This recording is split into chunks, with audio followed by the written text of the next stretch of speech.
Welcome back to another episode of Life After Sunday. We have round 2 of Jeremy Wilmoth. Poor guy, man. Put a whole interview in, and Chris failed miserably over there and lost it. It's probably my fault. I'm the black cloud. You know, that's what they used to tell me at the fire department. Hey, we appreciate you coming back, man. Thanks for having me. Looking forward to doing this one more time. Absolutely. I told Mike after it was over with, that was a lot funner than I thought it was going to be. Like, Well, now this one's going to be even more fun. it is. It is. Yeah, it's fun. First, let me say this. How about them hogs, baby? How about them hogs, Hogs. man? That's probably the most entertaining game I've watched all year in any sport. It was fun to watch, A man. lot of naysayers got proved wrong last night. Yeah. We don't deserve to be there, huh? Yeah. We showed you, man. Zip I got them beating St. John, man. I know that's my heart talking, but, man, this team, if they're I may clicking, have changed mine to us beating St. John, too. hey, if we're clicking like we have been this last month, there's a chance we can beat anybody. Of course.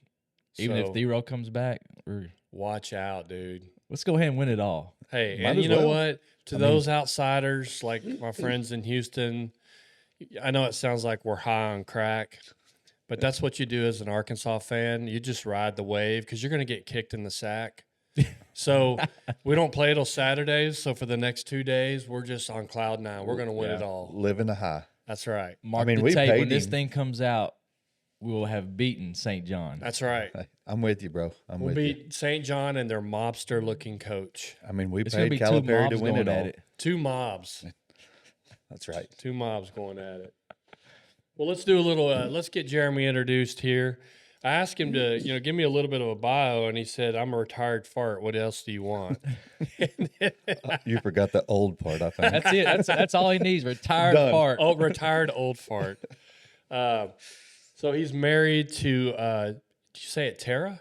Tara? Tara Eakin was the original name before he stole it and put his last name on it. 26 years ago this May. That's awesome. He's put up with me that long. Congrats, because being married to one person for that long in this day and age is an anomaly, and it's a lot of work. So super congrats to that. It is a lot of work, but it's been worth it. You got one daughter, Very worth Addie, 16. She's a outstanding softball pitcher at Pottsville. I added that part. Jeremy didn't.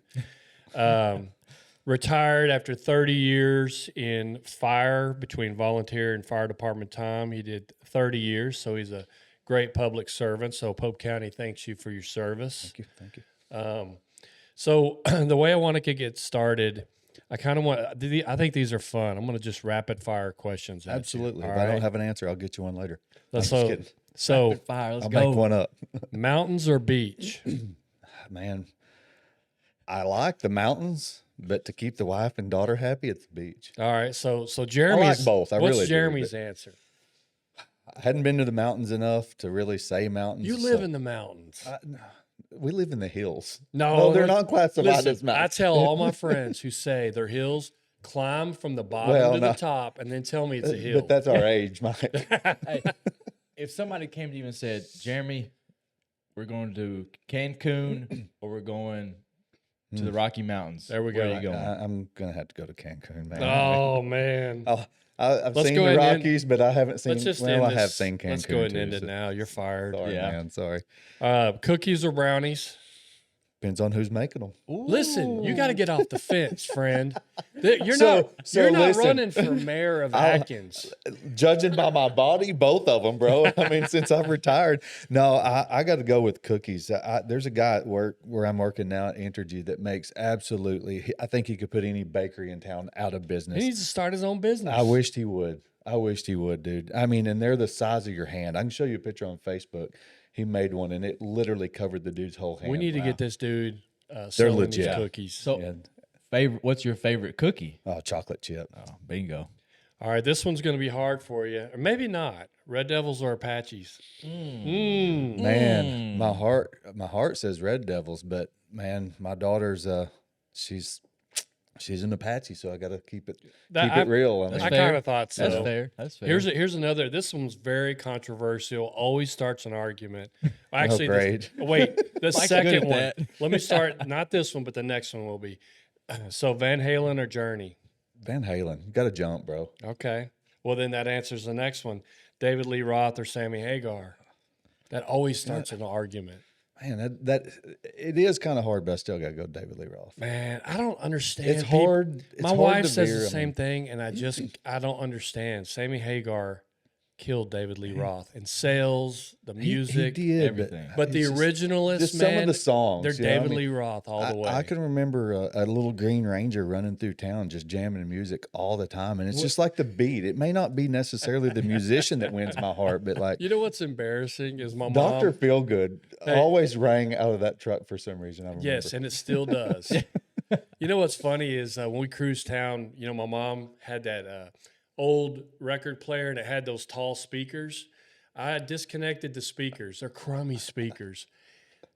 Put them in the bed of my truck and then ran a wire and then spliced it to the I think I to the vaguely speakers. remember that. I really do. It must have been the crummiest And now, sounding hey, music. But look, you was a trendsetter for the days. Look at these kids now; they're riding around with speakers in the bed of their trucks. Have you? Right, noticed? I mean, like, with actual. little little did you know, Mike started Mike was that. going to start this trend. and they're 30 years later. mine was all treble. Now they're all bass. Well, I don't know. Dude, I seen one the other day that had like 26-inch speakers in the bed of his truck just blaring. I mean, it sounded horrible. I used to write but, so it's many pretty tickets for loud music. If I pulled up to a stoplight and then my car was vibrating, they were getting a ticket, man. Loud music. It What if it got wa- over your bones. What if it didn't was Sammy Hagar though? I'd be like getting his autograph. I'd write him. I'd get a ticket and then I'd save it. I'd never make him pay it. All right. So well done or medium rare. Rare. Gosh, I don't know you. You sound Mike's like my like wife. Mike likes beef jerky.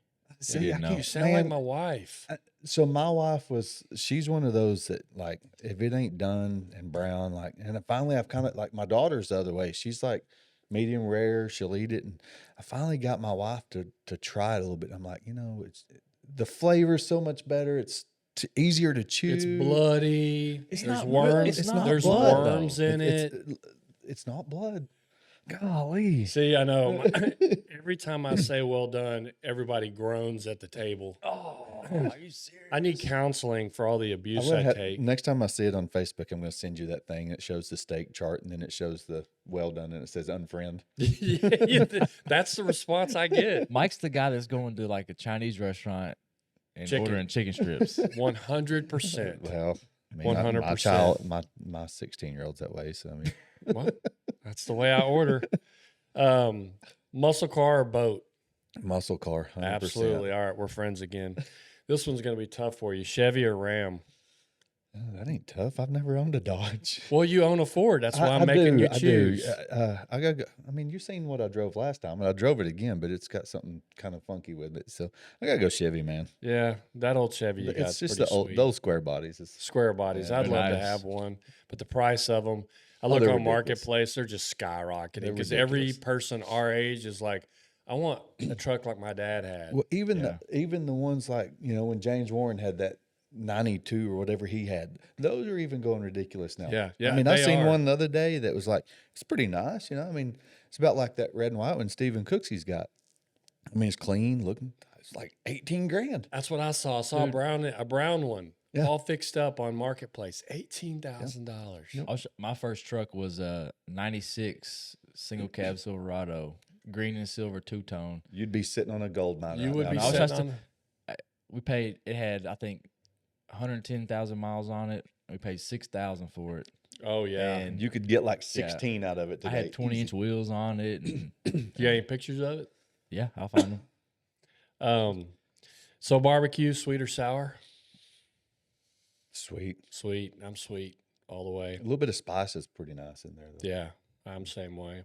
Last one. You got to pick one. Heated or cooled seats? Oh, heated. Yeah, I'm the same I way. don't care if it's 112 outside. Me too, My old man. back loves a heated seat, bro. Man, My you It's wife, like a heating pad. we'll be driving to Florida on the beach in the middle of July, and she's like, "Why have you got your heated seats on?" So I can walk when I get out. Yeah.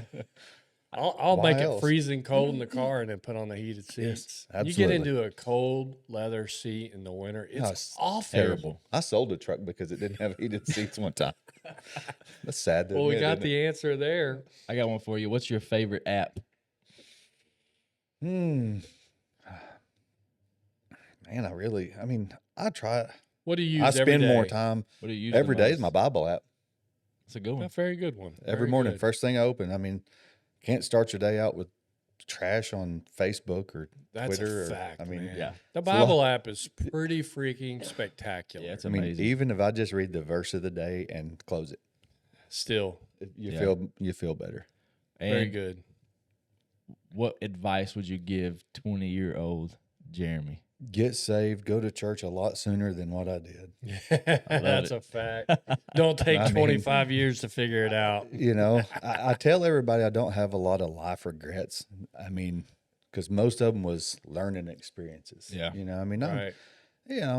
I don't know. Everybody's definition of regret's a little bit different, but I guess the only regret I really have was not finishing college. You know, I mean, but here I am. You know, You done all God's right. blessed me with a pretty good career and a really good life. So You had a know, great life anyway, I despite have. not despite finishing not college. going through. I did online stuff, and let me tell you, everybody's like, "Oh, that's cheating." That's hard. It's hard. I didn't do good in math when I had a teacher. Let me tell you, after you've been out of school for 10 or 15 years and trying Yeah. to remember math, Bro, terrible. if I had to take college algebra today, I'd be like, I'm sorry, it's unethical, but I'd have to cheat. and have Oh, my I'd be wife like, do it. Monica, come here. Addie Help brought me me. homework. I think I was officially unable to really help her in about the 5th grade, I think. You know, the show Are You Smarter Than a Fifth Grader? I'm going to have to say probably not. Especially when they bring home that new age math where the way they add and divide, and Yeah. it's I'm like, bizarro. is this Spanish? I didn't press 2 for this. Me and my oldest daughter, we used to have like literally knockdown fights at the kitchen table over math homework.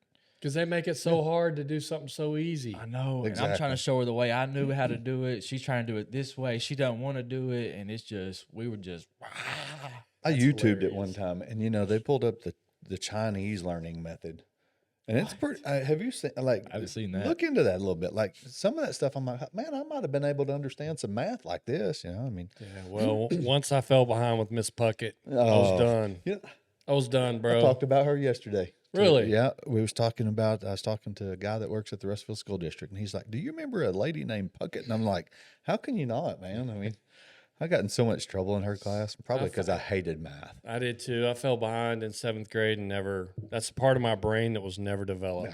Absolutely. My son has it and my wife has it, but this dude does not. I'll go look at Addie's grades. I try to stay on top of that, and of course everything again, goes to an app.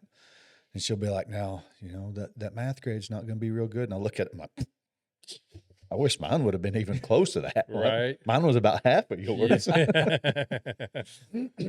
Well, so some current events, you being a firefighter, did y'all see all the fires in Arkansas? I think they said there were 54 2 days ago, man. The wind was a key factor in life. that Yeah. day. Felt like it was in California for a About little to bit. say, it felt like California. It was low humidity. I think Russellville's highest wind gust, I think, was 54 miles an hour. I've seen that. And they ended up closing down part of the interstate in Russellville for a big fire. They had I saw somewhere that the highest wind gust in the state was in Jonesboro, and it was like 64. And this is a sunny weather wind gust. Yeah. welcome spring. Man, that's crazy. And then the St. Joseph Orphanage, an old historic building in Little Rock, burned to the ground. Yeah, they said though that wasn't tied to any of that. It was a fire that started actually in the attic, is what I'd read somewhere. Yeah, and then the wind just said, And then let me tell you, people don't think that a structure fire can really be affected by the wind, but it can kick your tail because Oh, it is yeah. nothing but fuel for the fire.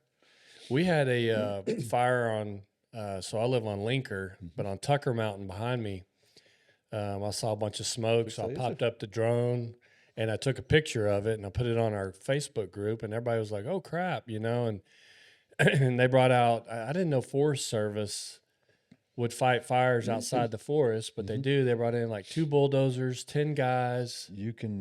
We've had them actually in the city of Russellville before. What does that look like? They just It just depends on the level of it. A lot of times depends on your needs. Most of the time in the city, around here locally, it's dozer work. If it gets bad enough, you'll see the planes flying. We have in Russellville went out and There was one day I think we sat out there about 10 hours as an engine company, just the planes just landing, we'd fill it with water and they'd take off. And man, you talk about a busy day. I mean, them guys, they'd fill up and take off, and it's just like a massive circle of airplanes just coming in. And it was a fire over in the Ouachita Mountains, and they'd fly over there. And I think there was either 4 or 5 planes. Wow. I mean, it was pretty cool to watch. I love watching that stuff, man. And until one of the guys drops the hose and fills the cockpit of the airplane with water. And then the pilot was pretty upset with that dude. But, I mean, accidents happen, right? So I was on Atkins when that massive fire Up on north of town. Yeah. It was a while, maybe 10 years ago. Up on Yeah. Pea Ridge, wasn't it? Almost. Yeah, like Murdoch Road, I think, or something like Yeah, that. I And it remember was that. like, we fought that for You wouldn't 12 know it hours, because man, you or probably something. wasn't even around. But Mike, I don't know if Mike remembers back in the 80s, there was a massive fire up on Crow Mountain that, I mean, took a lot of Crow Mountain out. I did not know that. Yep. It was one of the bigger ones that's ever been around this area. wow. So I think what- it was like 84, 85 maybe. What do they? What's the bulldozer do? I mean, obviously it crashes, but what's their mission when they show up with the bulldozer? Just go in and cut a clean path and try to get all the fuel out of the way. So how Fire wide? line. How Cut a wide? fire How line, wide that's is the fire line? Like one dozer width or two? Or Just depends on the conditions. I mean, like the other day, they'd have probably had to made it. The last time I seen the dozer, it was a D6. I think it had like a 12-foot blade. So I mean, it's pretty. they knocking down trees? They're just pushing and cleaning. Everything. If it's in the way, it's out of the way when they're done. See, that's Russellville had a little fire the other night. I say little, it's pretty good. It was for pretty big. for in town. And I had a guy ask me yesterday. He goes, "Can you answer me a question?" I said, "What?" And he goes, "I seen a guy get out with a freaking leaf blower. What in the crap, dude?" I said, "Man, it's technology, bro." And he's like, "What?" And they use it to blow the leaves and any kind of fuel for that fire. Again, cleaning a fire line basically instead of removing the fuel. Chris has done it. You take an old fire rake and start raking the line and trying to clean it down to the dirt, and anything you can do to kind of To stop it from, like, when it hits that line, it'll stop. The goal is to, when it gets the line, to keep it from going past that. That's cool. now. man. Obviously, fire can jump stuff. I mean, back in London, I don't know, up there where all those houses are on 40-acre rock now, it jumped the interstate one year. And I mean, the wind's moving, it'll do a lot of crazy stuff. I mean, you've seen it, in California, what it can do. Wildfires are completely different character. Oh, it's fascinating to me. The my physical therapist, Lane, I forgot his first name. Cameron was saying he went, or the lady who came in before me was with the Forest Service, and she said that last week with the fires, or this week, that if they hadn't done the prescribed burns, that it would have been massive. Oh yeah. Wow. Because it was running into the fires up in the mountains were running into areas already burned. I was like, man, I saw a video on Facebook, and this is in Oklahoma, where they lost like 150 homes. And they Stillwater, wasn't it? Just Stillwater, man, from grass fires. Yep. But they showed a video how these things can start. They were outside mowing, and apparently it hit a rock. And while they're mowing, all of a sudden they look back, and what blew me away was how fast it was grows. spread. Crazy. A lot of this, and again, I know, I served on Pottsville, and Russellville don't have a lot of rural area, so to speak. I mean, we had grass fires, but it wasn't like that. But my first stint with Pottsville, I think I was like the only person in town that weekend, and a guy was out bush hogging and hit a rock, and dude, the uncut part of his pasture, it just lit up and took off. Like, it was a high wind, and I was like, oh crap, I mean, What do we do? what do I do? Call everybody, I mean, but a lot of it depends on the conditions. I mean, like you said, these prescribed burns, people go, man, it's a terrible day for burning. And you got the Forestry Commission lighting off the freaking Ouachita Mountains over here. It's like, but they know what they're doing. Yeah, I yeah, mean, they're pros at it. I mean, they're looking for that driest, low humidity, and I mean, just everything. Once it sets, they're like, let's go. And they do a great job. I mean, Well, I noticed like you even said. the fires we've had, none of them got the trees. It was all ground All stayed level. low. Yep. So in effect, they were kind of like good prescribed burns. You know, when And they it helps the wildlife a lot. Yeah, you people know? don't realize that. Yeah, there's a lot of positives to it. Now, you know, we played softball, what was it, 2 weeks ago.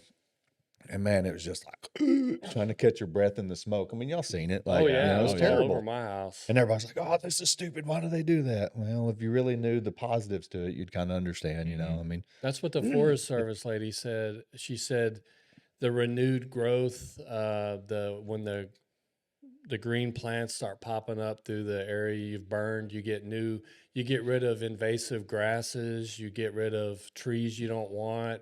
The wildlife loves it. She's like, people just, it's an inconvenience, but it just helps everything. you know, the sand don't burn. That's why I like the beach. Sorry. I was talking to Pastor Chad, he's assistant chief in Atkins on Wednesday when the winds were super high, and we passed brush trucks running hot on the way to church and coming back from church.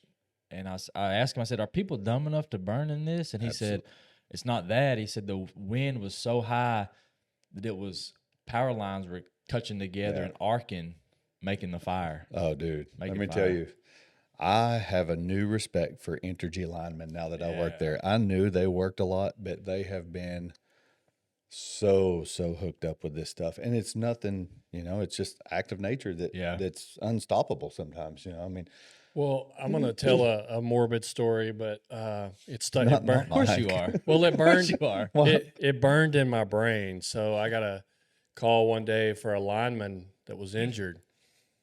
And, you know, I'm just, okay, whatever. I'm just mosey up, and I pull into the cul-de-sac, and I look up, and I see a lineman hanging from his safety strap. Mm. And I was like, oh, no, you know, and I saw the guy down below. And then as I got to the bottom of the line where he was hanging from, his back boot was blown completely out. And so I guess what happened, they were moving lines or something, maybe putting in a new one. And I don't know if he had that. Obviously didn't have that orange thing on there to protect him. And it just touched his bicep, and it was over. And when I saw that, I was like, bro, I would run into gunfire any day than touch anything electrical. Terrifies me. I don't know the exact voltage that runs through a lot of those, but I know. So they was, let's see, on 16th Street, they was changing out it's called an IPO. And I heard them talking about it, and I know one side of the line was 20,000 volts. Good Lord. Yeah. And dude, I'm like, I'm out. that's been one thing that, like, one of the guys asked me one time when I just started, I was like, what was the scariest thing about firefighting? I'm like, electricity.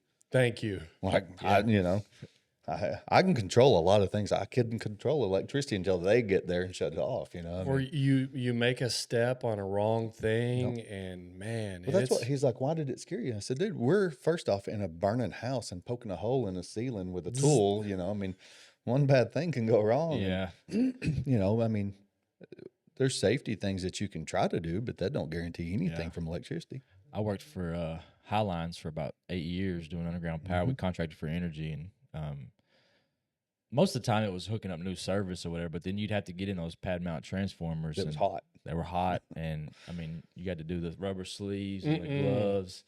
And I've seen one blow up in a guy's face. He was working on it, and the lid fell back, and some lines were off, and it popped. I mean, he didn't get injured, but it made a lot of smoke. And Listen, I've been hit by electric fence, and that ain't even close. You know, I mean, Were that you was my peeing own on it? stupidity. No, thank goodness I wasn't. Well, I was stupid, but I was like, let's see how hot this is. Same thing for me on Taser. When I got tased, they thought it'd be funny because the further the probes are apart, the greater the worse, shock. yeah.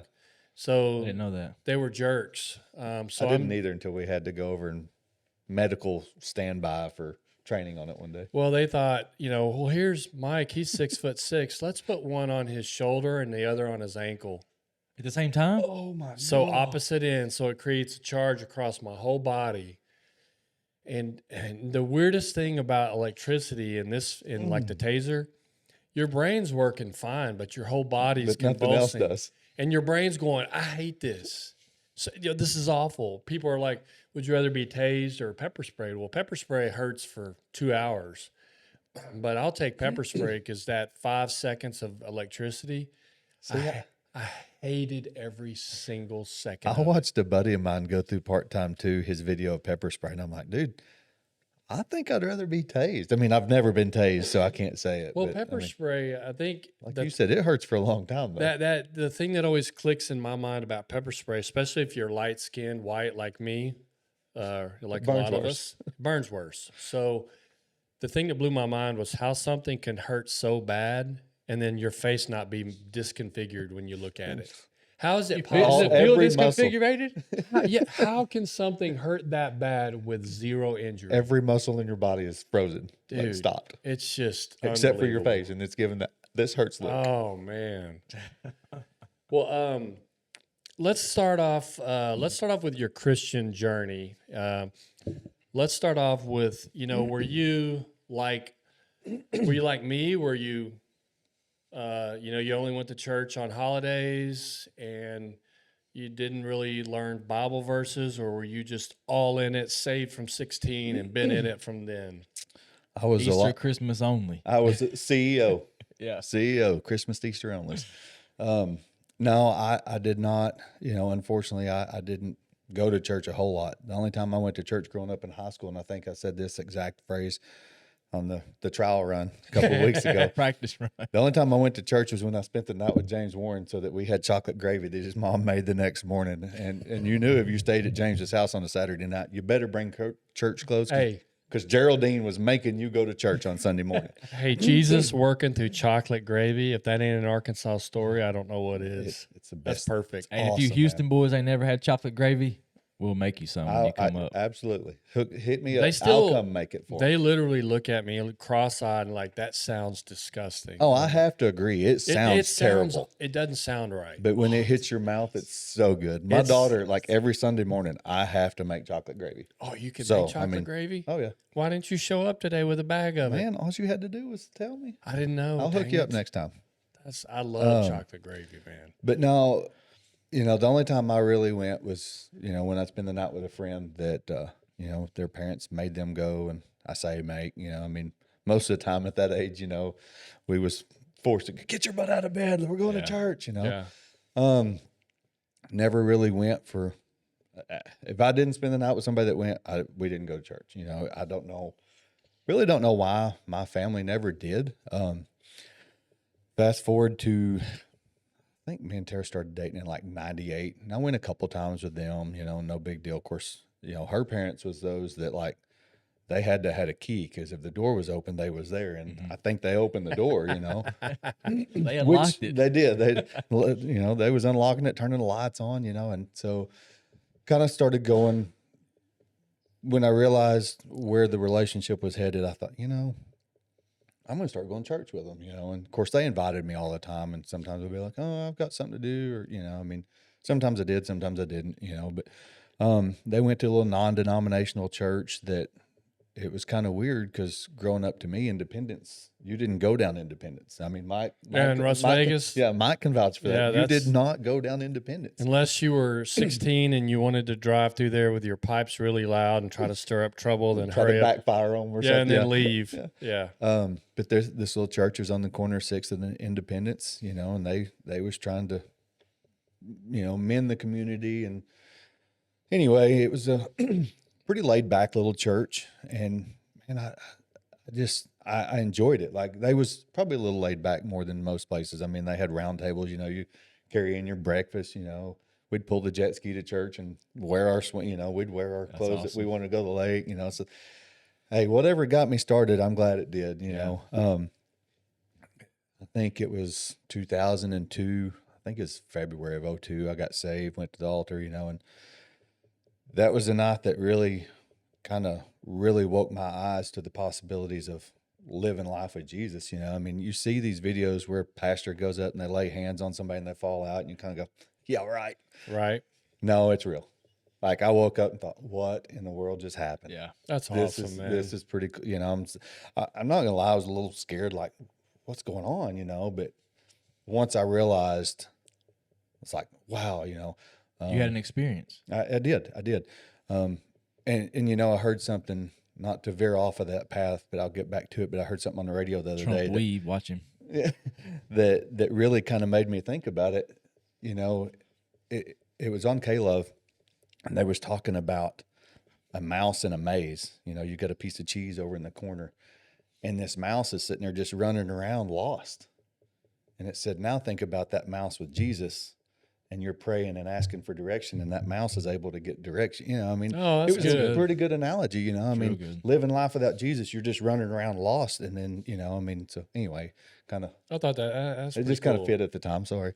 good. But no, I did that. And then, you know, I was getting involved. Like next thing I knew, I was helping a guy named Jeremy Huddleston with youth. And man, I was on fire for it. Then I kind of got kicked in the shin.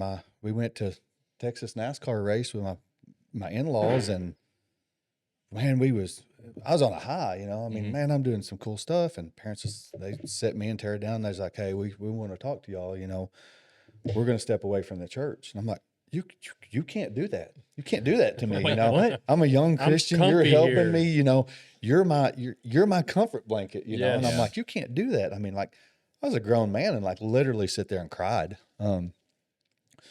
So, you know, we mustered through it, and me and Tara stayed there for a little while, and things just kind of happened that, you know, we didn't feel comfortable. And so we kind of started, I guess you could say, shopping for a new church. And man, that was hard. You know, it was a lot easier to stay home some Sundays than it was to get up and go to church. Go to a And, new place, uncomfortable, Oh, don't know the people. dude, you know, and I'm one of those people that I can talk to a street sign. If the wind will blow it and make it look like it's, you know, paying attention to me.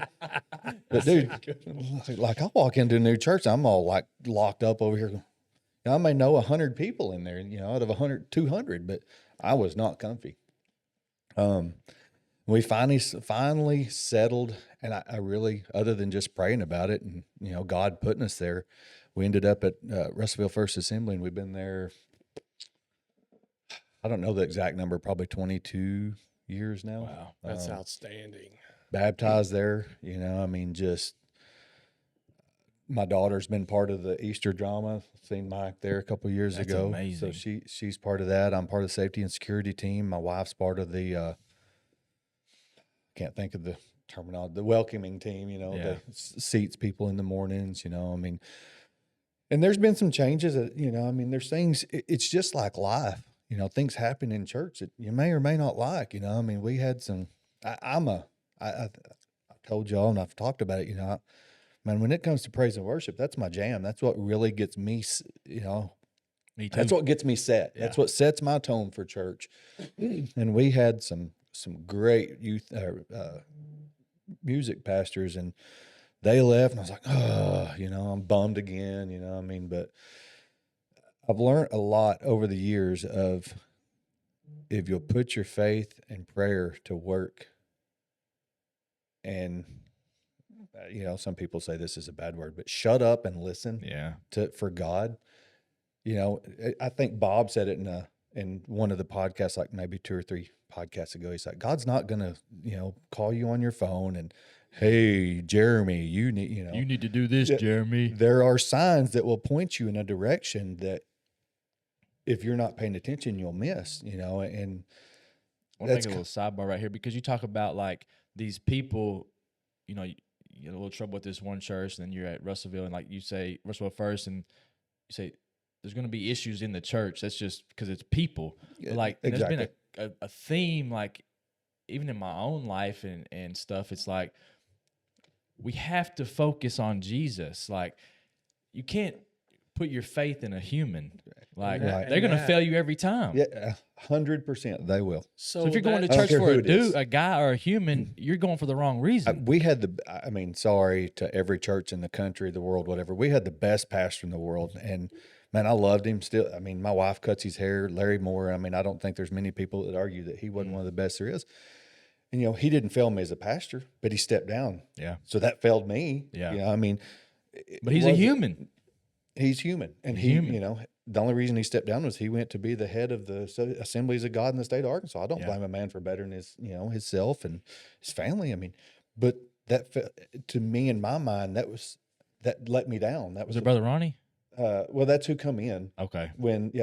So when Pastor Moore left and took that job, then that's when Pastor Ronnie come in. But didn't he leave and take the And same now job? now he's just, Brother exactly. Ronnie was at Marlton first when I was Love a that kid. man. Seen him the other night at the That ballpark. dude is good as He's gold. Man. awesome. He was my pastor when I was a Listen, kid. you want to talk about somebody that loves some sports too, and Yeah. he was wearing a Razorback shirt. Man, he was. Yeah, he's a good guy. He is. He's pretty awesome. I'd like to see him. If you ever see him again, tell him I said hello. I will. He's still the same gray-headed guy. I told him. I said, "Look like He's had gray hair. He He had had gray hair for when he was years. my pastor. I think he had him when he was in high school. Maybe he's one of those guys that it just, it fits. I Yeah. mean, Well, you hit on a point that I wish you talk about. We asked you what you would tell yourself 20 years earlier.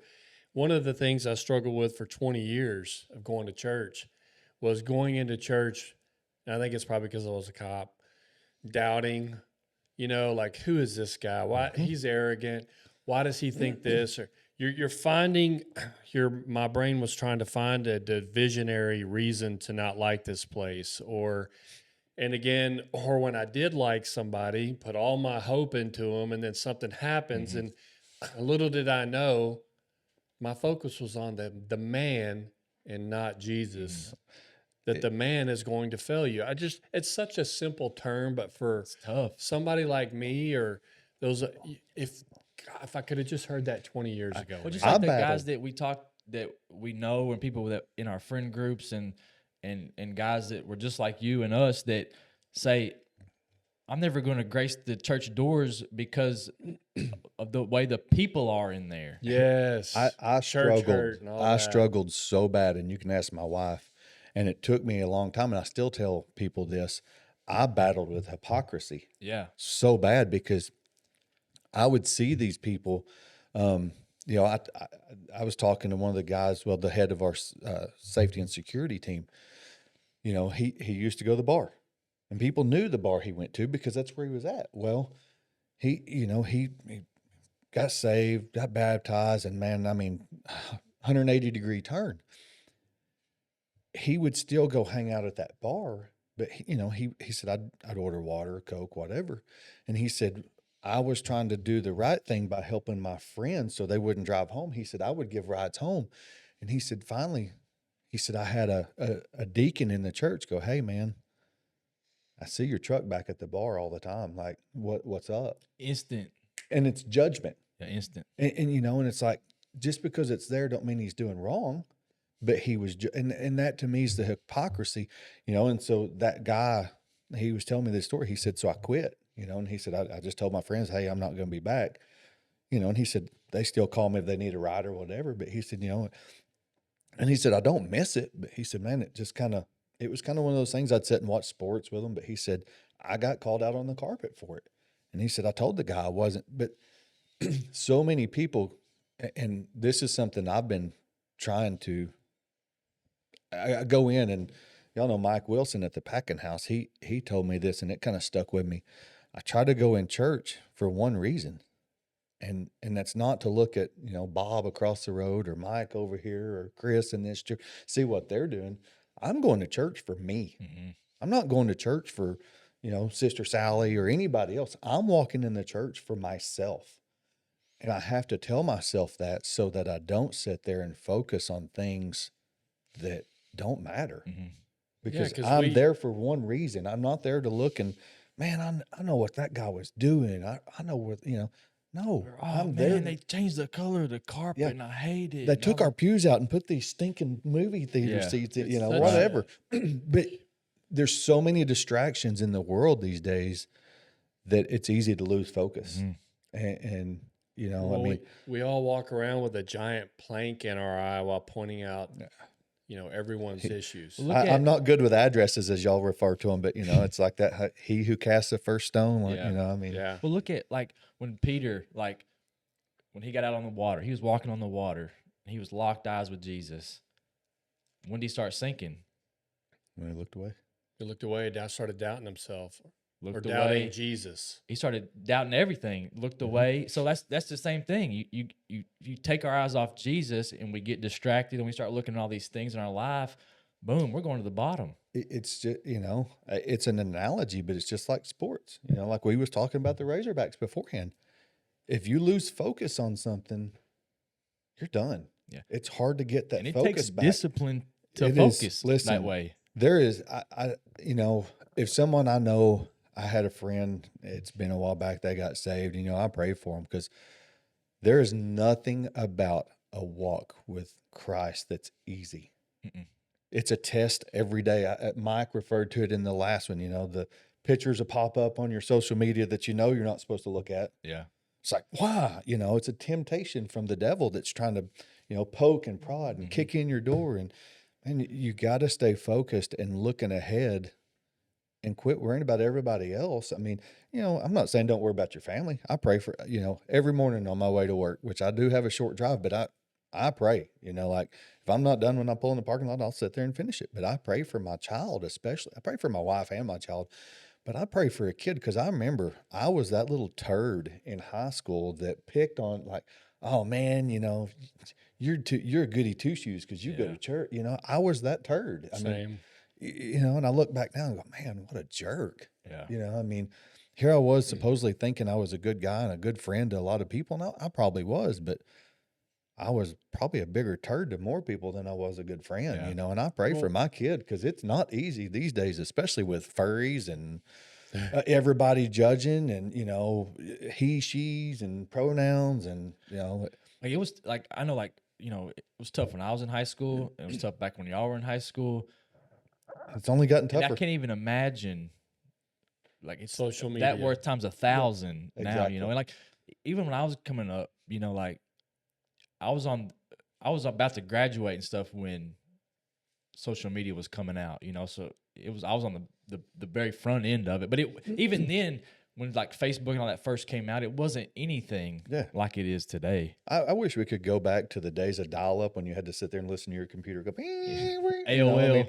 Or the AOL. Nokia brick that you could carry around for 14 years and never have to buy a new cell phone. Let's go back to those days. But it would get so hot on a long phone call with your girl that it would melt your face and probably your brain. But it never broke. It never failed. didn't. It's kind of like God. Remember the old It never, Nokias where you it can ne- play Snake on them? Like the that's it. But Yeah, but see, we're the last generation to call your girlfriend. You had to call their house, and mom and dad would answer, and you'd say, "Is so and so there?" I had to do it. landlines, baby. That's so, Or the days of pagers when you pulled over and called your friends from that's the so bizarre. yeah. My mom used to sit. She was worked for home health. She had this mini. It was like a little bitty pager. I remember today. It was clear and had a clear case. And I'd go to the skating rink on the weekends, Friday and Saturday nights. Carry it. She's sitting. I thought I was. You were the bit. You Cash put it on put- your belt. Oh Everybody yeah. could see it. I'd leave my shirt over where it was hanging out. People could see it. Well, even when I first started, cops would love to put their pager on their lapel up here, like they were cool, And but hey, I got to go back. You casually mentioned going to a NASCAR race. Absolutely. You've been to a NASCAR race? I've been to a couple. Really? Yep. What was it like? Texas. I'm going to one. I've been to someday. Texas twice and went to Talladega. And tell me what was the coolest thing about it? Oh man, there's a lot. The sound. This Talladega was the coolest, dude. That was just the most awesome feeling ever. I mean, of course, we got lucky. I had great seats given to us when I worked at the parts store, and like we're sitting in front of a jumbotron, and here comes 43 cars, and they just blow by you, and it's like gale force winds like we had 2 days ago, and all this just, and then all of a sudden you hear this big whoa, and that was the roar. I mean, you don't want anybody to wreck out, but the wrecks is pretty They're cool fun, too. I man. mean, I'm sorry. when you're sitting there watching them in person, you're going, "Oh my word, what just happened, bro?" It's an experience that even if you don't like racing, You gotta do it You need to once. try it at least once. I mean, If you get me to a NASCAR race, Mike, I might become a fan. It's in the works. listen. You think going to Walmart and people watching is fun? Wait till you get there. We're gonna do Kansas or Bristol. Kansas is probably listen. closer. Kansas is probably closer, but from what the people that I've heard that have went to Bristol said, there is nothing like it. Now, Yes. you're not going to fit well at Bristol because they say the seats are about this far apart and your I'm knees will al- probably be wrapped on somebody's ears in front of you. I'm already planning. I'm gonna get a suite because I'm only doing it once and I want to be comfortable, but I got to go to one NASCAR race in my Dude. life, and I'm not going to Texas where it's 137 degrees. It Sitting in the wasn't sun. bad though. It really, I You mean, got lucky. we did. We had some good weather because it was cloud cover the weeks. The both weekends we went, it was kind of cloudy, but it was nice. But no, Bristol would be bad to the bone, dude. 'Cause I mean, it's- that's it's a- one of the ones that I'm like, oh, I really want to go to Because it's that in a one time. stadium. I Jeremy think said, it's, "Call me when y'all go." Yeah, exactly. yeah. Yeah, it's a little bull ring. It's a half mile, is it, or a quarter mile? It's half mile, and the thing is, I wish they would just look. The fighting rules are off because I mean there is wrecks galore at Bristol. They were right? bumping and grinding, You know. and you never lose sight of the cars If I because it's such a remember, short I'm track. almost positive. Back in the days of Dale Earnhardt, there was, I mean, and it was one of those races that was kind of going to determine the championship. And if I remember right, I think Dale Earnhardt bumped Rusty Wallace or Oh, yeah. something right at the end or something. He was In notorious. his interview, he's like, "Man, I really didn't mean to spin him. I just tried to rattle his cage a little bit." Yes, which yes, that I've was seen that was the that. Dale I've seen Earnhardt days. that. You know, I mean, Well, but see, no, this it's fun. this is what happens when you talk about NASCAR. Notice he He left. left. You know, If all we- my listen, we'll just drag him there. I'll go with y'all because I'm telling you, it was fun. every time I like to watch NASCAR. He's now, an IndyCar fan, though, isn't he? He's trying. Well, F1. F1. Okay. And I'm like, in F1, as soon as they get out front, they lead the whole race. Oh, yeah. And if you barely touch Check the out when they're cars, gone. I mean, it's. But Hit a pebble in the road and they're spinning. oh, they're spinning. But it's all my friends. Nobody watches NASCAR, and they're like, it's boring. I used to absolutely love it. I mean, like, I wouldn't miss a race. Like, I watched the race that Dale Earnhardt died. I did too, Like, man. I remember it. Me and Tara was living over in an apartment on 18th Street, and we got done. The race was over, and we went to Dixie Cafe and ate. And why? I mean, call me dumb or whatever, but I remember we was sitting at the stop sign there where Old South is now, waiting to turn back on Arkansas, and they was like, "Breaking news: Dale Earnhardt has passed away." I mean, I remember where I was sitting. I was like, "What?" Me and Tara looked at each other like, "Oh my gosh!" No, I didn't cry. For those out there Hey, wondering, I did. I mean, I had goosebumps. I probably got a little heavy water, but I didn't cry. But I was like, just sitting there thinking, man, what's NASCAR going to be without Dale Earnhardt? I mean, Dude, and to this day, he's still mentioned. well, here's the thing. Like, imagine watching a game where Michael Jordan goes and does a slam dunk and then hits his head and dies And on he's the done. court. That's what it's like for a NASCAR fan. Exactly. I mean, So- it's like the goat. I mean, It he was. was. I was just saying, this is what happens every time we talk about NASCAR. You leave, everybody falls asleep. My eyeballs were floating. Hey, y'all say NASCAR and this video's gonna blow up, so I'm cool with it. We keep just NASCAR. Subliminal messages.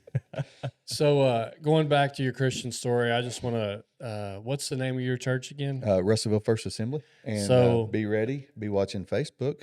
Talk about the Easter play. It's coming up. Listen, Fixing to start practicing. if any of you locals have not been to Easter, Christmas, right? It's Easter and Christmas. Their Christmas play is so incredibly good. We go every year. So good. And we actually take Gracie to their Halloween candy give out, and then they always have some donkeys and stuff like that there. It's a phenomenal place. One of our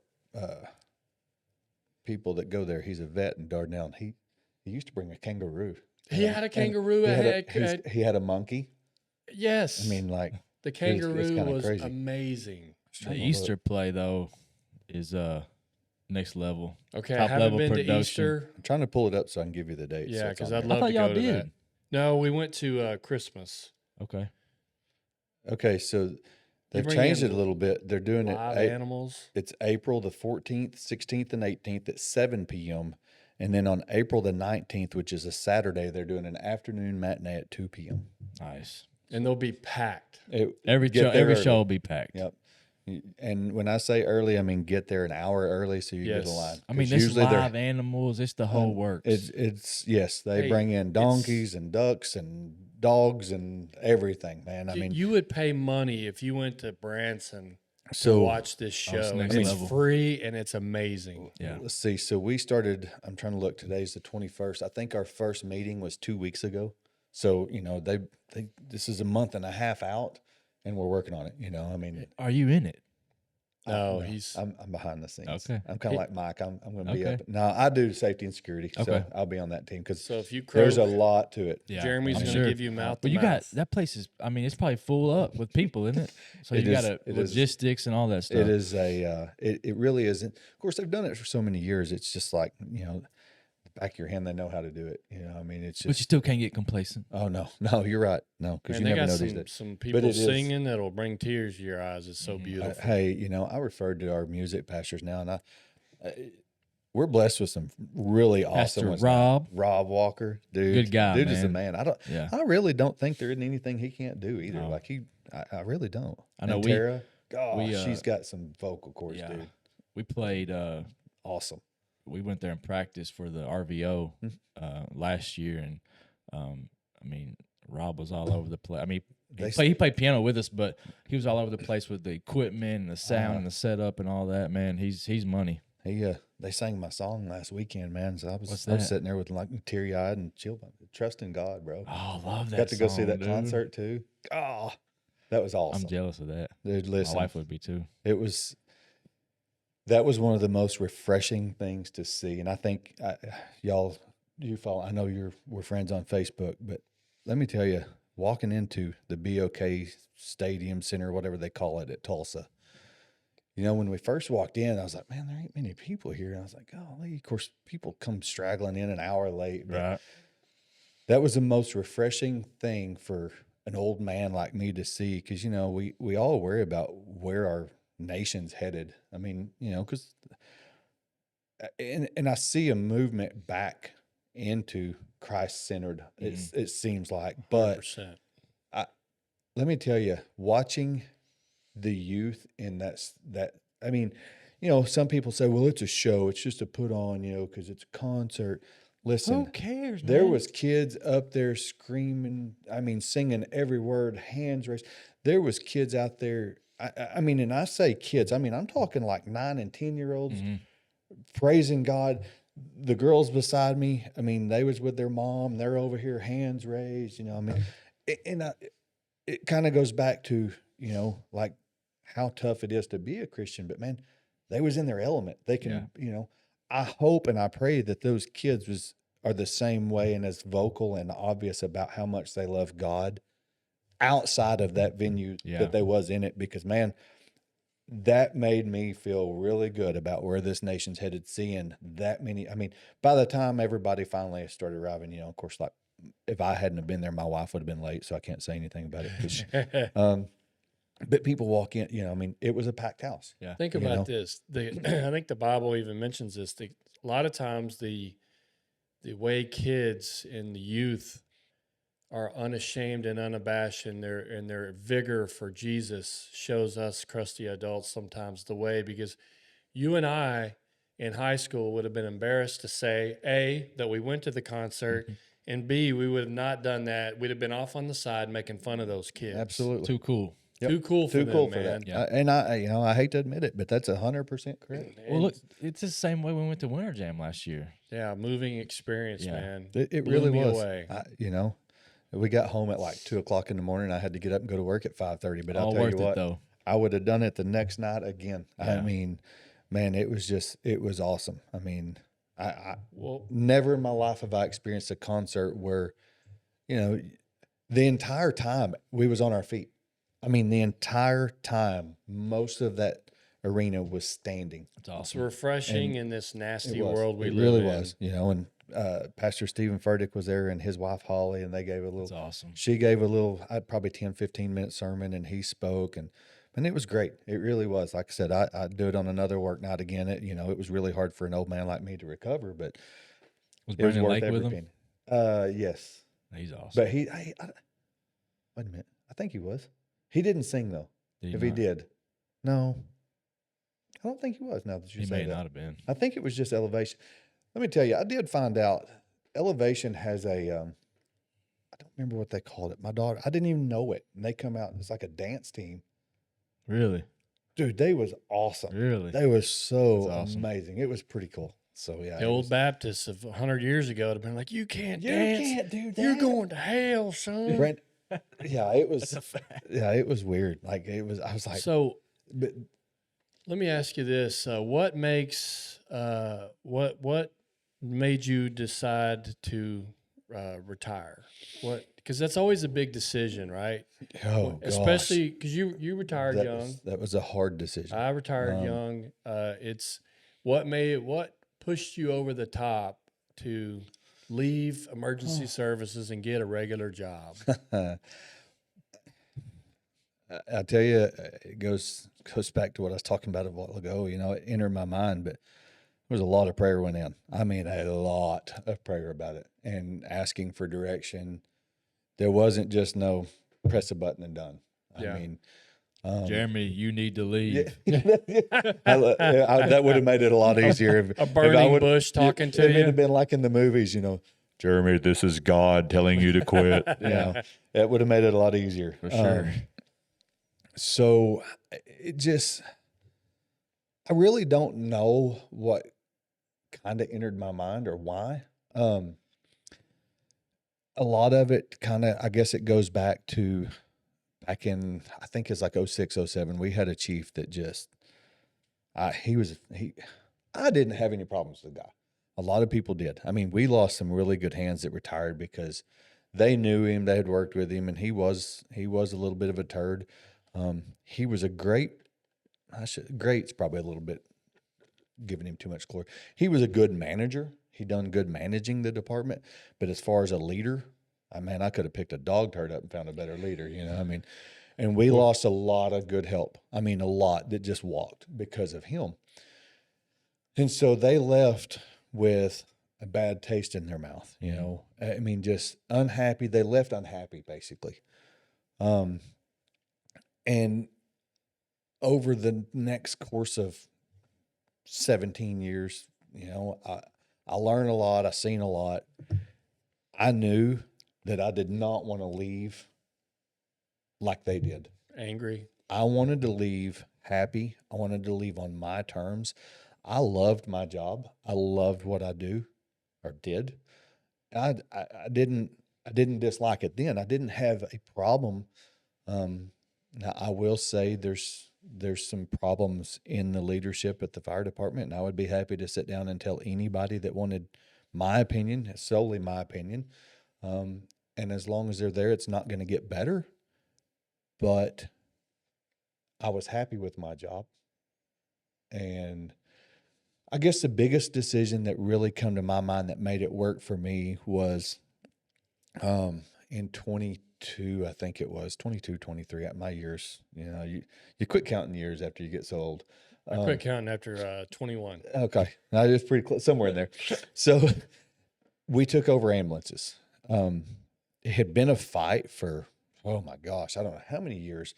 You know, the Russellville Fire Department is well equipped. You have to be at least an EMT basic to even be an employee there. So we always had 15 plus medics on the fire department, and we would run secondary to Polk County EMS, which is a great service, great people, you know, on the ground doing the job, and we would back them up.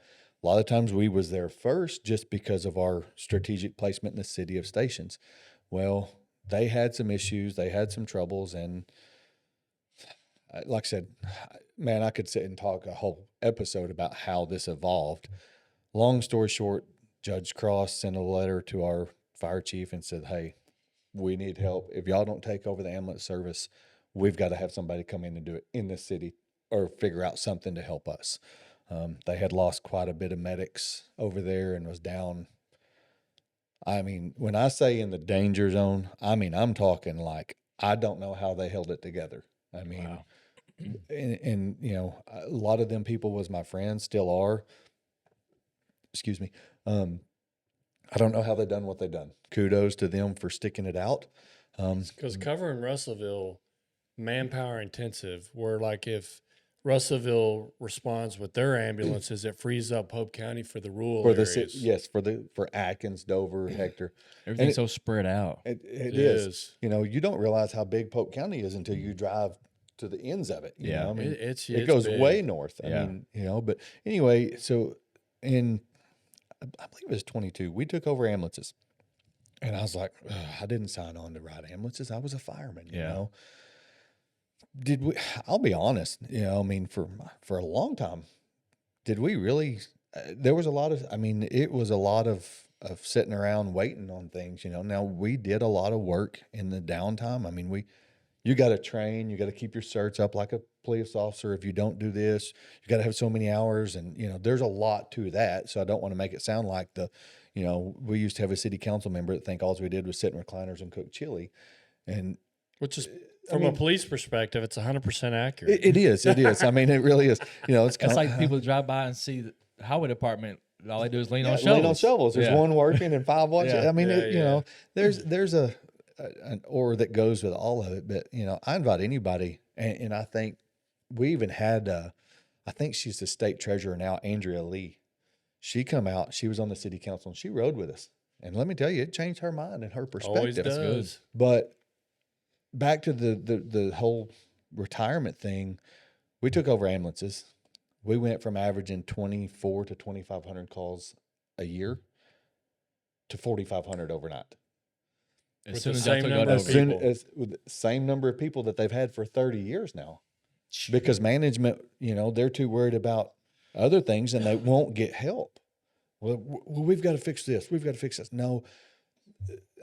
Again, I could go back in the history of it and spend a whole episode for you on that. I can cover it by saying when you work for a municipality, you deal with such idiot politics between council people. If you could take the politics out of that job, and I'm sure the same way with yours, it would have been the best job in the entire world. Yes. And Would you still be there? Probably not. well, it's funny. Listen, I enjoyed I had more fun on the ambulance than I thought I would. So the first year we ran them, they put an ambulance at Central and they put one out at Tech because that was really the two biggest areas that got the medical calls. The next year in 23, they put an ambulance at my station, and not having the proper amount of people made it to where we would have to set our turnouts in the middle of the floor. Depending on the call is where you put them or carried them.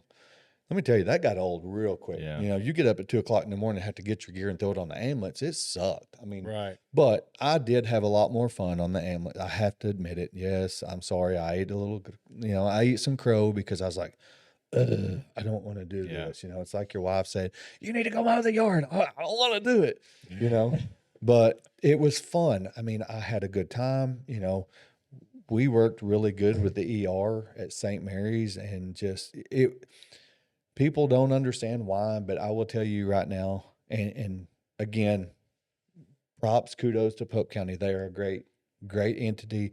They do a marvelous job, but the people in Russellville are in great hands. They're going to get probably on the average a quicker response. But I'm telling you right now, the Russellville Fire Department is, and I would say this outside of it, had I worked at Little Rock, Cabot, anywhere, I would say that the Russellville Fire Department is one of the top-notch departments. They've got some really good people in there. The guys make it work, Yeah. you know, and it's just like the police department. You know, you can put 100 people at a desk and they ain't going to do nothing but cause trouble. Mhm. And I hate to say that, but the guys, if they're never truly happy, but if they're somewhat happy, they're going to go out and bust their butt Make it because they work. love what Yeah. they're doing, and they want it to be successful because it's a reflection of them. Yeah. You know, and that's where it was. But I think in the terms of it, I look back and I retired solely just because, number one, I wanted to leave on my terms, and I left happy. That's you know, good. I left with good memories of the place. Now, you know, I can sit here and complain about a lot of things, but in the big scheme of things, when I walked away with a smile on my face. In our career field, a lot of people leave bitter, Yes. and they go into retirement And I did not want to do bitter that. and angry and butthurt. Yep. That's not a good place to be. No, it's not, because it affects you the rest of your life, Yeah. because you mentally, it's still back here. I Yeah. don't care how much I don't care about that place. You know, I thought I would miss it a lot more. I have to say, after all the prayer, I mean, good night. I can't tell you how many times my head was down and praying about it. I 100% feel to this day that it was the best decision I've made. That's awesome. You know, for me physically, now it didn't look like it, because I had that little spell, and that I'm sure Micah asked about here in a little That's bit. going to be my next question, sir. But like I said, I didn't realize, I felt like, so I was able to retire like a year before I did. And I thought, man, I just felt like a weight was lifted off my shoulders. Didn't realize how much I was still carrying until I walked away from there. Yeah. Totally. Yeah. Yeah. And it's just you because you carry it and it's this dull weight that's like a backpack. You didn't know you don't know it's had. there. And Yeah. so it felt like somebody walked up and went, And all of a cut the sudden you're straps. And like, it's like, free. oh, what was that? I told my wife, I didn't realize how tired I walked around, because we do sleep. There's no secret to it. We sleep. I mean, we have to. We're there 24 hours a day. Well, But it's not they normal had changed sleep. to a 48-hour schedule, so I was having to stay nowhere near normal, bro. I missed one call in my career because I overslept, and let me tell you, after that, I didn't miss the call. They can't relax. they're banging on the door, and I thought, man, I thought I was getting murdered or something. They come banging on the door. I was like, ah. I think I might even wet a little bit in the bed. It scared me so bad. But I never missed another call, but I never really slept good either.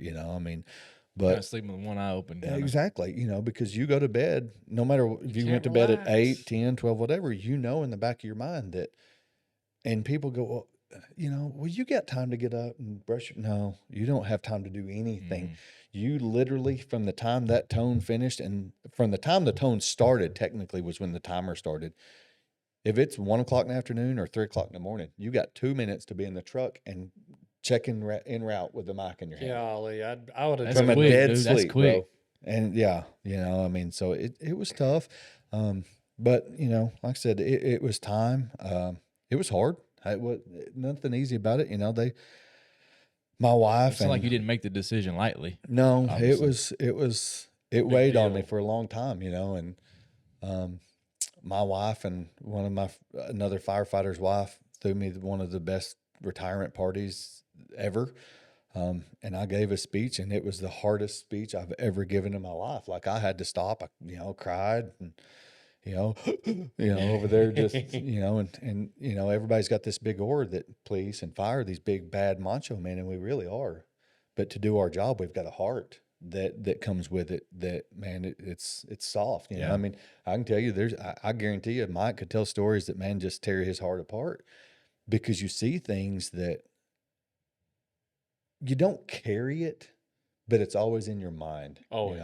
And there's no way to ever get rid of it. And And, then you you want to can't- go back and go, man, I wish I could find that person and see how they are today. Yeah. And you can't drive around Russellville without going, oh yeah, that reminds me of that. That you drive by and they're like, oh, I remember the call there. Yep. And I had a guy one day, and he was fairly new at the time. And, there's a couple calls that stick with me, but there's one in particular, and it was, my first infant call that the baby was deceased. And, man, that was, let's see, that would have been 2007. I didn't have Addie at the time. She wasn't born yet, or that would have really hit home even more. Tara wasn't pregnant or anything at the time, so, it didn't really. But walking in that apartment that morning, I can tell you everything from the placement of what was on the kitchen counters, how their couch was, what was playing on the TV. Everything about that call is still just, because that was my first infant call, and Mike can vouch for this as a first responder, police, whatever. There's some calls you get, and that radio comes across, and you drive 30 mile an hour the whole way there. It's like, not again. But when you hear a child involved, listen, Hammer down. all traffic rules are Yeah. off, and that was that way. And we were sitting at the table one night at work, and we had a fairly new guy. And he was like, man, what's y'all's worst calls? The talk. Yeah. And I start telling him about this, and like, the dude just turns the color of that wall, just as white as a ghost. And I'm like, is this guy okay? Like, is he fixing to go, man, I quit? Yeah. And he looked at me in the most serious voice, and he goes, you know who that was? No, don't have a clue who the lady was. He said, that was the lady I'm married to now. oh, Wow. slap me. Dude, I just go. Now, it wasn't his child. Right. You know, it was a previous relationship. But I can tell you, I remember watching her run out in her pajamas, barefooted, and she took off, gone. I mean, just and Lost it. couldn't find out her mother lived through about 3 acres of woods, and she ran all the way through those woods to the other side of the woods to her mother's house. Wow. Like, I mean, dude, it's stuff like that, you know, I still think, you know, I wish I could have made a difference, but, you know, and because I know looking back on my 30 plus years, I made a lot of difference, and that's something that made me easy to retire to. You know, I mean, Well, that's the there's thing. a lot of bad stories that come along with the good, but I know deep down in my heart, I made a positive influence in my community to better something. It's just like I told somebody the other day with my new job. You know, if I walked in tomorrow and they fired me, I've already got the place in better shape than what it was when I found it. So, you know, and that's always a goal of mine. And I try to preach to my daughter, you know, always do something better. Don't make it about yourself, but try to do something just to make a good out of it. Yeah. You know? That's good. Do it positive. Well, congratulations on your service and your. I think when people serve, it's an awesome thing because it's hard. It's hard work. It's a lot traumatic. harder than people think it is. It's extremely traumatic. It's hard on your soul. I was going to say more. I think it was as much or more mentally taxing than it was physically. 100%. There's a reason that public service has high suicide rates and I can go- alcoholism and divorce. I can leave work now and I don't think about it It's great. unless somebody texts me. Yeah. But you never shut the fire department or the police department Yeah. or the ambulance service or something like that You're off. always It's- thinking about it, carrying it Well, with you. you know, I mean, and it's easy to ignore a siren now, but you know, when you're working and you're doing it for a living, you always go, man, I hope everything's okay. Yeah. Yeah. I hope my buddies are all right, but I hope who they're going to help is okay too. You know, and it's always in your mind. Like you can't shut it off. Well, Or you even walk through Walmart and you go, man, I remember that guy, you know, I mean, and he had a bad wreck and I helped him out, you know, and there's always something reminding you about it and you can't shut it off. So I think that's more the mental side of emergency services, no matter what side it is, you know, that really gets you. And I'm sure there's others that way too, you know. I mean, I used to have people go, oh, there ain't no way I could do your job. Look, there's a million jobs I couldn't do, you know. I looked at a school teacher one time, I'm like, I have way. no. Well, Couldn't do it. I think about this. I think that the way the Lord designed our souls and our bodies, you're probably only meant to see normal 2 to 3 traumatic events in a lifetime. And public service, you get that in like 6 months. Yeah, exactly. And then you do that for 25 years. You're lying to yourself if you don't think that you've got some stuff to work through. Absolutely. And so I've noticed a little bit. I think y'all mentioned it on a podcast. I've noticed a little bit softer mic over the years. You know. Oh, I was going to dude, say that a while ago. From the time he got here when he retired to now, it's like night and day. dude, it being away from it. Well, hey, we can Listen, I'm not going to just say retirement done that to it. He's got kids, and I think that tears a whole new softness out too. It you know what I mean? does, and Unless you got I didn't have a boy, so I mean, I think it's a girl thing. I really do. I don't know is. how the boys It's a girl is. thing.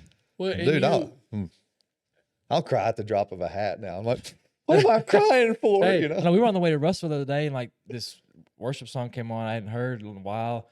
My wife's like, "Are you crying?" I'm like, yeah. No, it's allergies. Stop. Well, here's the thing: a lot of guys spend their whole life searching for their man card. Okay, and they might get it through parachuting, extreme sports, hunting, because inside of us all is a warrior. Absolutely. Ethos. We're supposed to be the leader in the Yeah, world. and so the one thing that I like about public service is when you work in public service, you've got it in spades. I've got my man card. That's it. I got a whole in my back I got a pocket. whole deck. I don't have to prove nothing to myself or anybody else. Now I can be a big old wuss, and I'm cool with it, 100%. man. I don't know. I mean, you know, Addie was born in 08, and I think it flipped a switch, and I just handed my man card over that day. I was like, well, here you go. I There think you You go. can have it. It's gone. I'm I done think with it. that's the true essence of being a real man is being able to show those emotions, share those emotions, and not be closed off to them.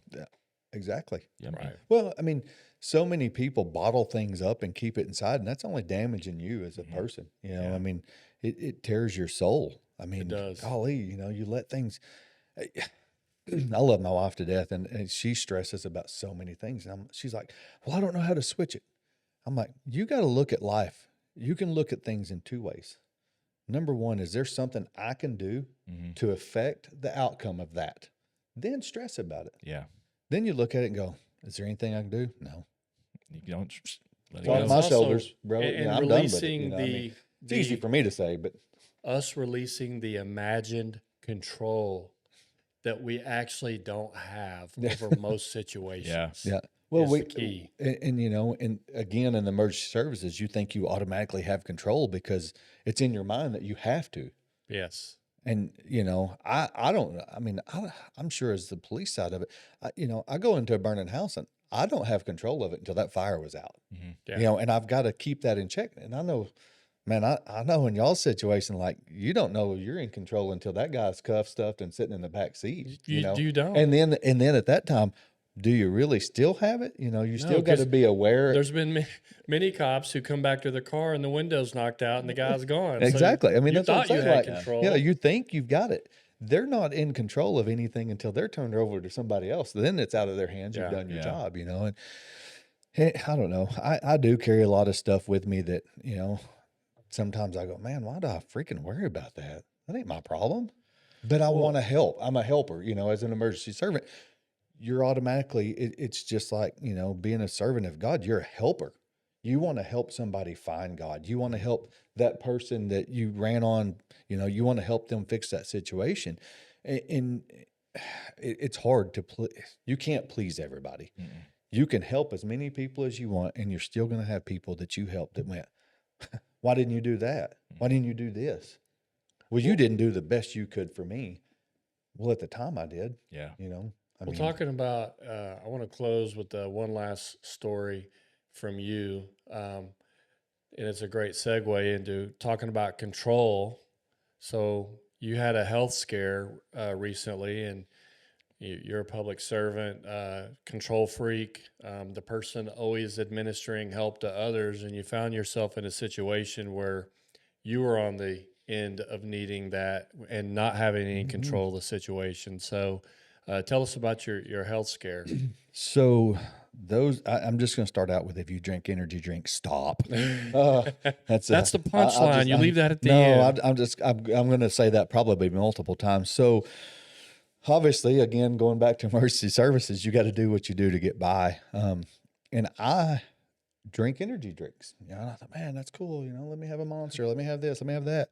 You know, and I'd only drink one a day. You know, and that don't sound like a lot.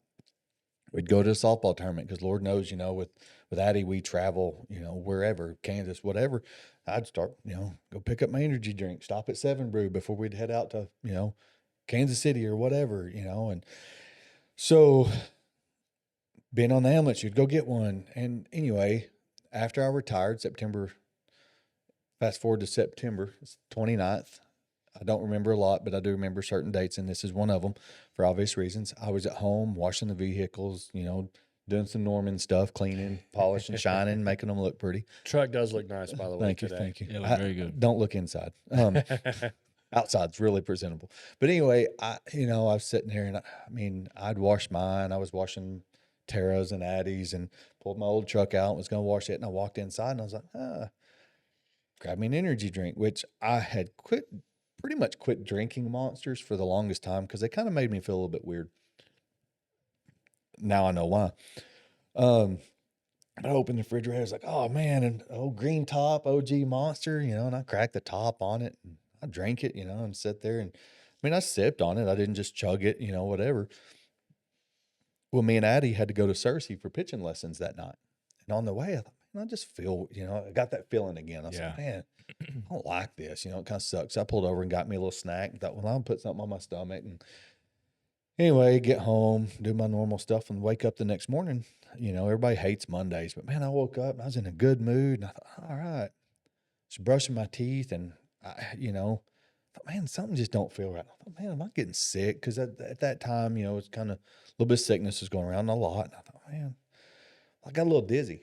I sat down on the side of the bathtub. And I was like, golly, you know, and I kind of being in the health service, I reached out and I went, that don't feel right. So you checked your pulse. Checked my pulse, and I was like, that just don't feel right, you know. And so I went and got an old set of stethoscopes that the assistant chief when I started in 02 had give me, and it's like, that don't sound right. So I wake Tara up. This is about 6:20. I was like, hey, I need to go to the doctor. She's like, what? I said, I need to go to the doctor. And usually she'll be like, no, you don't. What? You know, she jumped up, started getting ready. Of course, being the bullheaded moron I am, I don't just get in the car. I call the fire station like, hey, called, you know, one of the guys. I'm like, you working, Dane? He goes, yeah, what's up? And we stop and he hooks me up on the monitor and he's like, dude, you're in an AFib. Like, you need to get to the hospital now. And AFib means? So, you know, of course, there's 4 chambers to your heart. The top left chamber was not beating properly in function with the rest of your heart. It was marching to its beat of its own drum. Okay. So obviously it was wired wrong, you know, at the time. Something had crossfired. Got some bad electricity. Got some bad juju. Yeah, Bad juju. I had the ground in the wrong place, you know, and so get to the hospital and they confirmed, you know, exactly what Josh said. My heart rate was going anywhere from, you know, 170 to 80 to 90. I mean, it was, and I was watching, I was like, oh, this ain't cool, you know. So they put me on a drip, or no, I'm sorry. They give me an IV, pushed a med to try to change it. It didn't change. They went and got a double the dose, pushed it again like 30 minutes later. It didn't work. Meanwhile, my wife has a client that's very high up at the heart hospital that she's on the phone with as we're pulling into the hospital. And he's like, this ain't good if you're calling me at 6:45 in the morning, Tara. And she's like, no. And she tells him what's going on. So come to find out, the doctor that morning that was in the ER, Dr. Bledsoe, had actually worked as a medical director at Arkansas Heart. Again, you know, I feel like blessings. I feel like God had the right, Yeah, you know, no doubt. He had a hand in the whole fiddle, you know, of playing this song, and it played out. Obviously, I'm here today, so it played out great for me. But anyway, they was going to put me on this drip, and it was going to take over an hour, like it's a little over an hour, and they was going to move me up to ICU. And I was like, you know, the horror stories that you hear from St. Mary's, I'm not a doctor person. I don't like going if I don't have to. And I was like, I don't want to do that.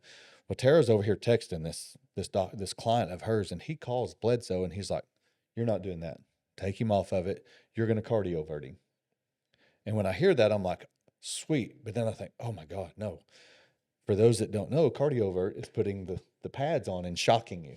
The same ones they shock you back to life The same ones they shock, exactly, just a lot less. So he comes in, and I mean, they moved me over to the trauma room where, you know, they got all this room to work where if something happens, they've got everything there.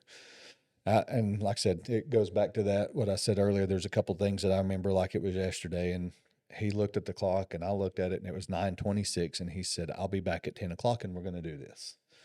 Cool. You know, this whole time I'm pretty calm. I look back on it now. The only thing I wish that I could have done different was my daughter could have been there. But, you know, at the time we didn't know it was that serious. So we sent her to school, you know. I mean, my wife was there the whole time supporting me. And matter of fact, I had 2 guys that I used to work with at the fire department that I knew. I think that was kind of my comfort blanket, because I knew if anything happened, them 2 would have thrown punches, dude. Mm-hmm. I mean, them 2 are the good guys, like, you know, Chris Vick and Steve Perry. Both of them was there. And anyway, he comes back at 10 o'clock, and Chrissy Norden, who, again, it was strictly, you know, God's will that you know, come to find out, again, RFA is huge. Never knew Chrissy went to RFA. And she was like, you must know some people at RFA. While I was in the other room, I was like, why is that? And she goes, well, my husband texted and said, be praying, because there's a guy at the ER with, and she's like, do you know anybody on the safety and security team? I said, yeah, me. And she goes, oh my gosh. She's my head charge nurse. So Awesome. Anyway, she comes in, gives me the shot in the belly for blood thinner. And let me tell you, that sucked. I mean, dude, that sucked. It wasn't the shot, but you were worried about the paddles. It was that needle. It was that stuff burnt, bro. So anyway, I was good still until she pushed the Versed to help me go to sleep. And when my eyes started closing, I'd freak out. I did. I panicked, and I'm like, started crying. You know, I'm like, when you know that's fixing to happen at that time, I'm like, man, am I going to be able to open my eyes again? It's not a risk-free thing that's fixing to happen. No, absolutely not. And being in the job that I had, I've seen it go right. I'd seen it go wrong. Our minds work in catastrophe mode, It worst does. case scenario. Well, you've got to, because you got to work. You know, if you focus and plan for worst case, and then it's easy, then we don't have the blessing of naivety, which is, you know what, the doctor's 100%. got this, everything's going to be fine. Our minds are the opposite. That's it, 100%. So my eyes start closing, tears start coming out, and Chrissy lays her hand on me and she said, "You have been prayed for. God has got this. You're going to be okay." It's awesome. Awesome faith.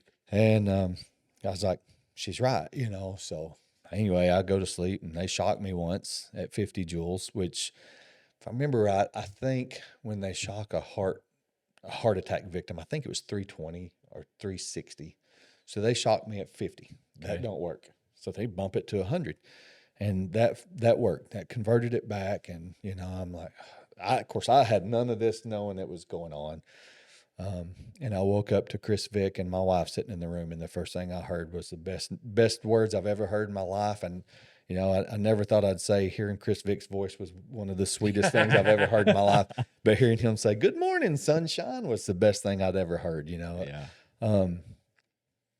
And I talked to his wife a couple of weeks later, and she's like, that really done something to him. Like, watching his best friend, watching that happen, like he watched him shock me, and he's like, "Man, that second time you come up off the table like you was moving, and That's freaky. He's like that. And his wife to this day, she's like, it still rides in his mind, and so, I know I can't tell people to stop doing something, but if you drink it, my daughter plays softball, and a lot of the girls, they'll what is it? Celsius, I think's the cool thing. Alani's and Celsius, and my daughter drank one or two of them before a game, but thankfully she never really got to the point where she was like, "Hey, will you go get me one?" So you went through a battery of tests to see what's up, and they determined your heart is healthy and strong, and your heart doctor said he believed it was energy drinks. 100%. Well, I actually seen two heart doctors, Dr. Lowe down at Conway, and then Dr. Henry, who my wife he's a client of hers for like 20 something years. He actually called us at like 8:20 at night, and he had read my echocardiogram, and he was like, "Tara, there is nothing wrong with his heart." Like he said, "I'm looking at it."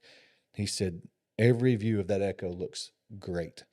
And when I visited with Dr. Lowe, she had told me the week before or maybe 2 weeks before, there was a 28 or 29-year-old that was in her office for the same thing. And she said, "I 100%, and it's not necessarily the amount of caffeine, but it's all the crap they put in it." The I additives. mean, look at TikTok, look at this stuff, and try some of the things that they tell you with these energy drinks. Like, you'll pour it in something and it'll eat it, and you're like, "No, whatever." Some of it's true, I mean, there's been lots of studies on this showing that they're horrible for you. They truly are, I mean, if I could, one thing, if I could ever, I want everybody I wish the whole world would, get right with God, go to church, follow, there's a book that gives you, all the instructions you ever need, it's the Bible, There needed to be a section in there about energy drinks. There needed, yeah, man, I'm sure if you really, I can't translate it like some people do, but maybe there's something in there that probably translates somehow, but they're bad. I'm a victim. I can tell you, they're freaking bad for you. I mean, that's a good story to get out to the people. It is. I've been healthy all my life. I've worked out, all my life. I still work out with my daughter. I mean, they're not like they used to be. I can promise you. I worked out with Addie the other day, and I was like, she's like, "Bro, you're doing the same weight as me." I'm like, "Yeah, I am." That just means you're getting stronger. Yeah. But yeah, the energy drinks are bad. Pour them down the drain. I had like 14 in the refrigerator at the house. I bagged them up. Pour them all out? Or no, I should have, but I'd done the stupid thing. Of course, I can't make everybody quit. And I just took them to work, set them on the table, and left them there. We're getting you transitioned to natural state coffee with the well, because coffee And the natural caffeine from that is okay. It was, and that's it's what she good told for me. you. She said, Dr. Lowe said, caffeine's okay to an extent. Like I was drinking probably 400 or 500 milligrams a day, which is probably a little overkill.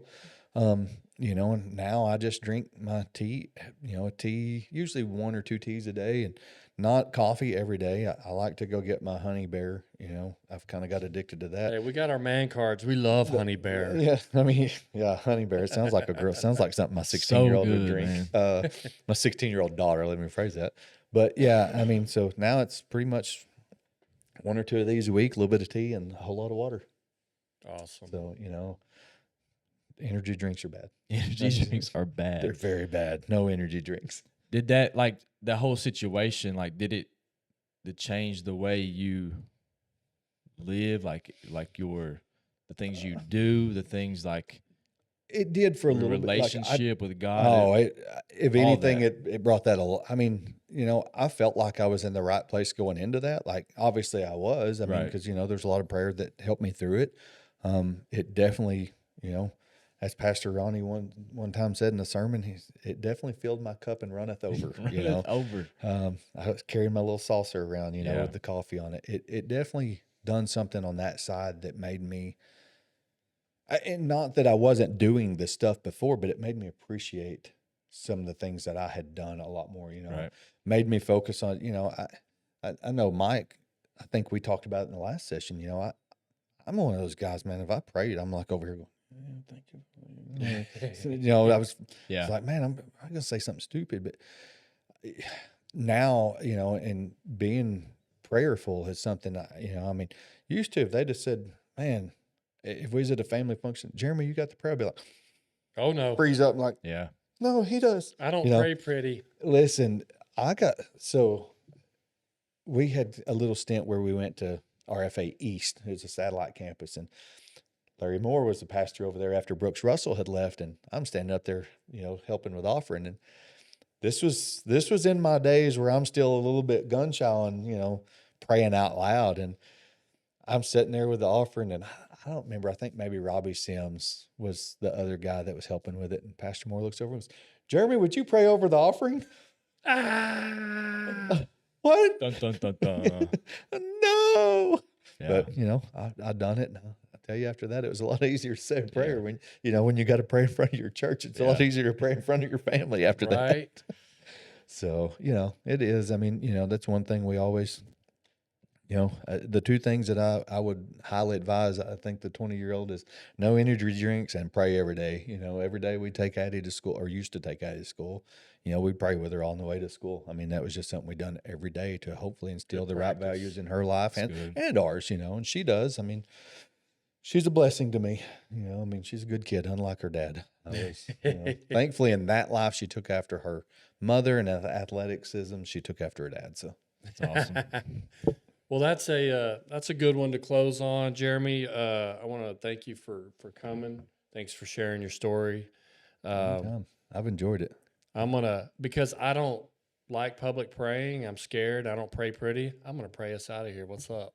Let's go. I was going to actually go ahead and ask you to. Let's do it. All right, dear Lord, thank you for this day. Thank you for Jeremy coming on the show, and we ask that you bless his family, watch over his family, keep him safe, and we pray over this podcast and that we can reach guys out there who are thinking about coming to Jesus.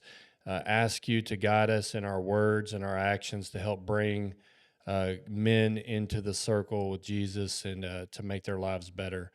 In Jesus' name we pray, amen. Amen. Amen. Thank you for listening to the Life After Sunday podcast. We hope you enjoyed it. Please give us a like and a comment, and go follow us on Facebook, YouTube, and Rumble. And as always, keep fighting the good fight.